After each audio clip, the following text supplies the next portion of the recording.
Good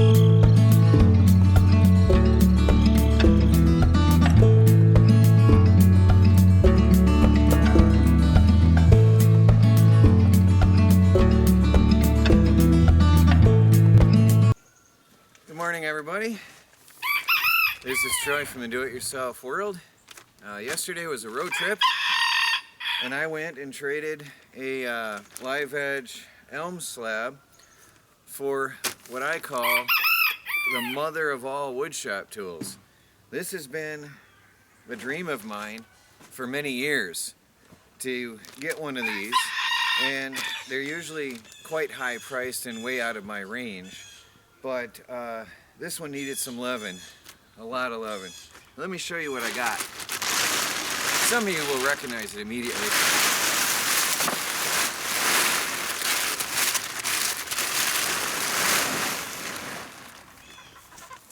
Now you can see what it is. This ShopSmith. This one only has the wood lathe and drill press, and some pieces of the table saw are there. It needs some love and care, but for a live edge slab, a trading, it was, for me, I think a good deal.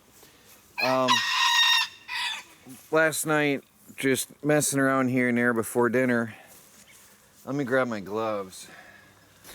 I worked with some WD-40, I got the chuck going. Alright, the handle here moves for the drill press function. Lubed and greased everything up. This has a sliding belt tensioner that is broke, but I don't think I'm going to need that. I have an idea. Actually, I've seen a lot of them don't have this, so I'm probably going to drive. I'll put a dual pulley on here to drive this straight and direct, which I've seen most of the time anyway, from looking online. This is an extra, which I honestly don't know. It's a variable speed adjuster, but I'll probably just keep that off to the side. I got this part freed up nice. It moves nice and easy and smooth. I took the arm off for the wood lathe. It comes with the bits. I took that out. My problem right now, boy, those birds are driving me nuts. This piece here is froze up. And so I've been working it. It started out here, and I've been lubricating with WD-40, using steel wool, and just working. It's going to take some time. Right now, it is not moving at all. And what I've been doing is I put a piece of wood on here, and then I'm going to be in my own way of the camera. What I've been doing is hammering it with this. The wood cushions the blow and distributes the shock along the entire surface here, so I don't damage anything, because I don't want to break it.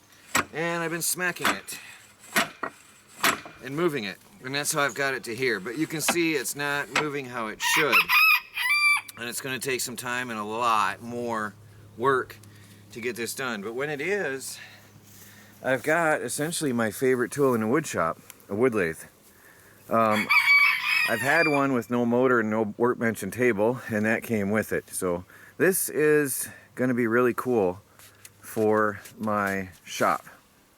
I almost thought about doing a video on repairing and restoring this. Maybe I will, I don't know. But it's going to take some time anyway, and most of it's going to be sanding, using steel wool to get the rust off here, so I can get this piece to slide again. Pretty much everything else I've got going pretty quick and easy, but this here is my primary issue at this time. This will not move at all without hammering it, so that's going to take some time. After that, I should be able to have a working wood lathe, and then I will be looking for the table saw, bandsaw, and sanders, especially the sander attachments I would love to have for this. That would be really cool for this. But for now, wood lathe is an awesome tool for the wood shop.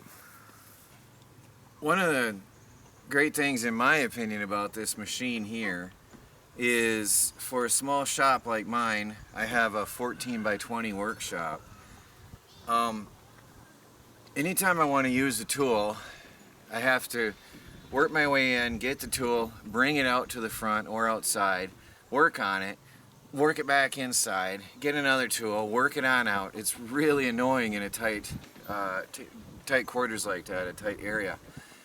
With this thing, when I get all the accessories to it, I've got a drill press, I've got a wood lathe, I can have a sander, joiner, bandsaw, table saw. I really want to get the tables for this because you can also do horizontal drilling, and that is exciting in itself.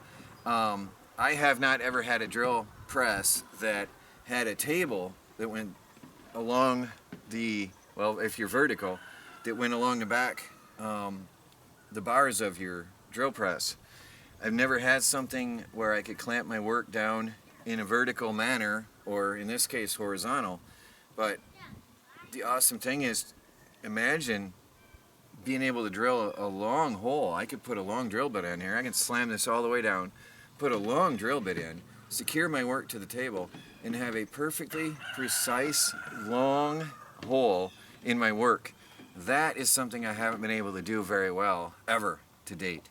And the possibilities this opens up for a small compact woodshop like mine is why this has been a dream for me, because I can have this in the front of the shop and then modify it to do whatever I want it to do and work in the same place all day long.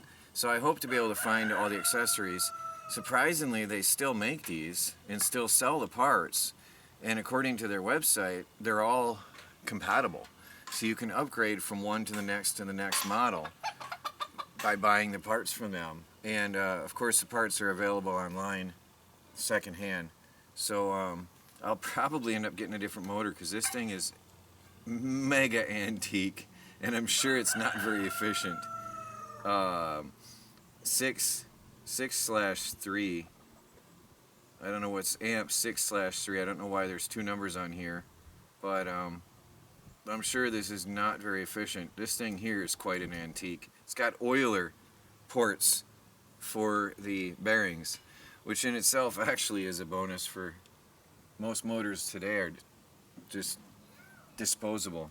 But anyway, that works is what I was told. I haven't plugged it in, but I am looking forward to at least using the wood lathe for now. And while I was there where I got that, actually, the person I talked to is also into off-grid and almost everything that I do. We were talking for hours, and it was really good conversation, really good to meet somebody with the same likes and skills and thoughts and ideas. Well, anyway, he had 3 of these, and there's no voltage. They're disconnected internally. I believe the electronics have put the batteries to sleep, disconnected them from the outside world. The pouches, I believe there's pouches in here. So there's 3 of these. If I can get them all fixed, I get to keep one. And that is, I believe, if I remember, he said like a $600 battery. I could have that wrong. I can look it up. But it's a Renogy 100 amp hour lithium ion. I don't know if it's a LifePo lithium ion phosphate.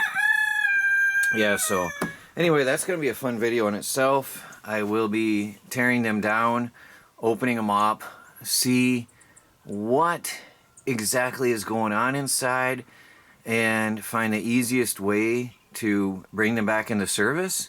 And then I'll have myself a nice battery to play with.